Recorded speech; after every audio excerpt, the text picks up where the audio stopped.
तर आज दुपारच्या जेवणामध्ये चमचमीत अशी रेस्टॉरंट स्टाईल थाळी बनवते। याची चव एवढी जबरदस्त आहे की महिनाभरही तुम्ही विसरणार नाही। घरी पाहुणे येणार असतील किंवा मग रेस्टॉरंट स्टाईल काहीतरी खाण्याची इच्छा होत असेल ना, तर ही झटपट होणारी रेस्टॉरंट स्टाईल थाळी एकदा नक्की बनवून बघा। तर सगळ्यात अगोदर तर आपण भाजीची तयारी करून घेऊया। त्यासाठी कढईमध्ये थोडंसं तेल गरम करून घ्यायचं। तेल छान गरम झालं की यामध्ये काही खडे मसाले घालायचे। तर इथे मी 4-5 काळी मिरी, अर्धा चमचा जिरे, 2 तमालपत्र, 1 चक्रफूल, 4-5 लवंग घेतलेले आहे। खडे मसाले तेलामध्ये अर्धा मिनिट परतून घ्यायचे, म्हणजे त्यांचा फ्लेवर तेलामध्ये छान उतरतो। नंतर यात 2 मध्यम आकाराचे कांदे उभे लांब पातळ चिरून घेतलेले आहेत ते घालायचे आणि कांदा छान सॉफ्ट होईपर्यंत परतून घ्यायचा। लक्षात ठेवा, कांदा आपल्याला लालसर होईपर्यंत परतायचा नाही, फक्त जरासा सॉफ्ट होईपर्यंत परतून घ्यायचा आहे। कांदा छान सॉफ्ट झाला की यामध्ये 10 ते 12 लसूण पाकळ्या आणि 1 इंचभर अद्रकचा तुकडा घालून कांद्यासोबत आलं लसूणही 1-2 मिनिट परतून घ्यायचं आहे, आलं लसणाचा कच्चेपणा जाईपर्यंत। आलं लसूण 1-2 मिनिट परतलं की यामध्ये 2 मीडियम आकाराचे टोमॅटो जाडसर कट करून घेतले ते घालायचे। 8 ते 10 काजू घालायचे, यामुळे ना ग्रेव्ही छान क्रीमी बनते, एकदम रेस्टॉरंट सारखी चव येते भाजीला। टोमॅटो शिजण्यासाठी थोडंसं मीठ घालायचं आणि हे सगळं साहित्य व्यवस्थित असं मिक्स करून घ्यायचं। आता यावरती झाकण ठेवून 3-4 मिनिट हे शिजवून घ्यायचं आहे, म्हणजे टोमॅटो छान मऊसूद होतील। फक्त मध्ये मध्ये ना झाकण काढून व्यवस्थित मिक्स करून घ्यायचं, म्हणजे खाली लागणार नाही। तर 3-4 मिनिट झालेले आहे, टोमॅटो मस्त मऊसूद झालेले आहे। आता गॅस बंद करायचा आणि हे वाटणाचं साहित्य संपूर्णपणे थंड करून घ्यायचं आहे। आता वाटणाचं साहित्य थंड होतंय तोपर्यंत आपण लच्छा पराठ्यासाठी पीठ भिजवून घेऊया। तर इथे मी 2 वाट्या गव्हाचं पीठ घेतलंय, यामध्ये अर्धा चमचा ओवा असा हातावर चोळून घालायचा, चवीपुरतं मीठ घालायचं आणि आता यामध्ये 2 चमचे तेल घालायचं। हे सगळं साहित्य व्यवस्थित असं मिक्स करून घ्यायचं आणि यामध्ये आपण जे तेलाचं मोहन घातलंय ना, ते संपूर्ण पिठाला छान लावून घ्यायचं आहे। आता यामध्ये थोडं थोडं पाणी घालून जसं आपण चपातीसाठी पीठ भिजवतो ना, सेम त्याच पद्धतीने पीठ भिजवून घ्यायचं आहे। तर इथे मी संपूर्ण गहू पीठ वापरले, तुम्ही हवं तर इथे संपूर्ण मैदाही वापरू शकता, म्हणजे या लच्छा पराठ्याला ना छान लेयर्स पडतात, किंवा मग अर्धा मैदा आणि अर्धं गहू पीठ वापरलं तरीही चालेल। तर इथे बघा, मी मस्त मऊसूद असं हे पीठ मळून घेतलेलं आहे। आता यावरती थोडंसं तेल लावून मऊ करून घ्यायचं आणि आता यावर झाकण ठेवून याला जरा मुरण्यासाठी ठेवूया, तोपर्यंत आपण पुढची तयारी करून घेऊया। तर इथे वाटणाचं साहित्य ही संपूर्णपणे थंड झालेलं आहे। यातले ना काही खडे मसाले मी काढून टाकणार आहे, जसं की तमालपत्र, चक्रफूल, तुम्ही हवं तर तसेही वाटून घेऊ शकता। आता हे सगळं साहित्य मिक्सरच्या भांड्यामध्ये काढून घ्यायचं। सुरुवातीला पाणी न घालता आणि नंतर लागलंच तर थोडंफार पाणी घालून हे बारीक असं वाटून घ्यायचं आहे। आता इथे मी काही भाज्या घेतलेल्या आहेत। 1 मोठ्या आकाराचा बटाटा साल काढून जाडसर चिरून घेतलाय, 1 शिमला मिरची बिया काढून जाडसर चिरून घेतली, थोडासा फ्लावर घेतलाय, अर्धी वाटी ताजे हिरवे वाटाणे घेतले, 1 गाजर साल काढून जाडसर चिरून घेतले आणि 100 ग्रॅम इथे मी पनीर घेतलेले आहे, असं क्यूब्समध्ये कट करून घेतलंय।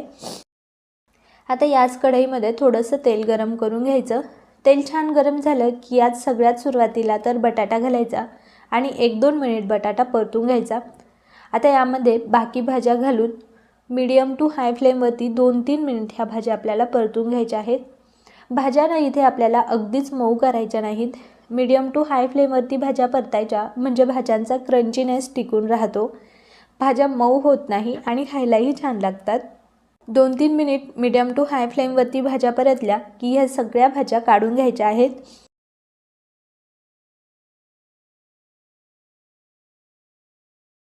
आता याच कढईमध्ये मी 1 मोठा चमचा तेल गरम करून घेतलंय। तेल छान गरम झालं की यामध्ये 1 छोटा चमचा जिरे घालायचे। जिरे छान फुलले की लगेचच बनवून घेतलेला मसाला घालायचा। मिक्सरच्या भांड्यात थोडंसं पाणी टाकून यात घालायचं, म्हणजे मिक्सरच्या भांड्याला लागलेला मसालाही निघून जातो। आणि आता लो टू मीडियम फ्लेमवरती हे वाटण छान परतून घ्यायचं आहे। वाटण बनवताना ना जास्त पाणी घालू नका, नाहीतर हे वाटण परतण्यासाठी खूप जास्त वेळ लागतो। सुरुवातीला पाणी न घालता बारीक वाटून घ्यायचं आणि नंतर लागलंच तर 1-2 चमचे पाणी घालायचं। वाटण छान परतलं की यावरती झाकण ठेवून 2-3 मिनिट हे वाटण छान परतून घ्यायचं आहे। तर इथे बघा, वाटण छान परतलेलं आहे, थोडंसं तेलही सुटलेलं आहे। आता व्यवस्थित एकदा याला मिक्स करून घ्यायचं। आता यामध्ये आपण काही मसाले घालूया। पाव चमचा हळद, 1 चमचा लाल मिरची पावडर, 1 चमचा धने पावडर आणि 1 चमचा गरम मसाला घालायचा आहे। पावडर मसाले घालून व्यवस्थित मिक्स करून घ्यायचं आणि आता 2-3 मिनिट लो टू मीडियम फ्लेमवरती हा मसाला छान तेल सुटेपर्यंत परतून घ्यायचा आहे। तर इथे बघा मसाला छान परतलेला आहे, कडेने छान तेल सुटलेलं आहे। आता यामध्ये ना परतून घेतलेल्या भाज्या घालायच्यात आणि व्यवस्थित असं मिक्स करून घ्यायचं आहे। भाज्या मसाल्यांमध्ये छान कोट व्हायला हव्यात।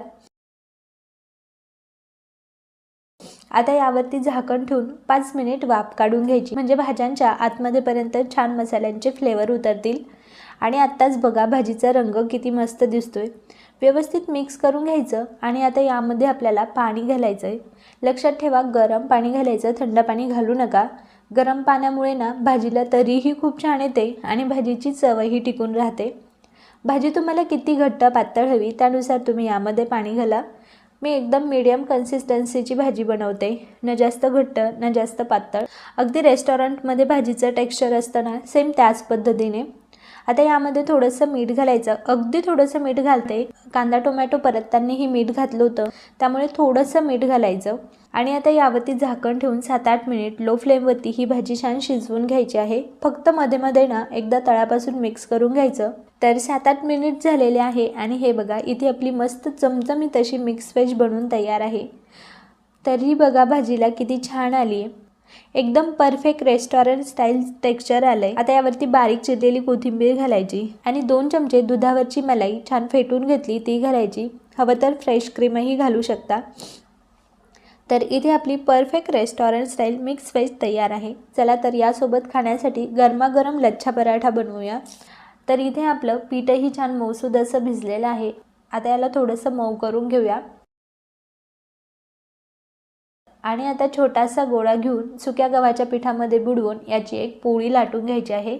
जशी आपण नॉर्मल चपाती बनवतो सेम त्याच पद्धतीने याची पोळी लाटून घ्यायची आहे।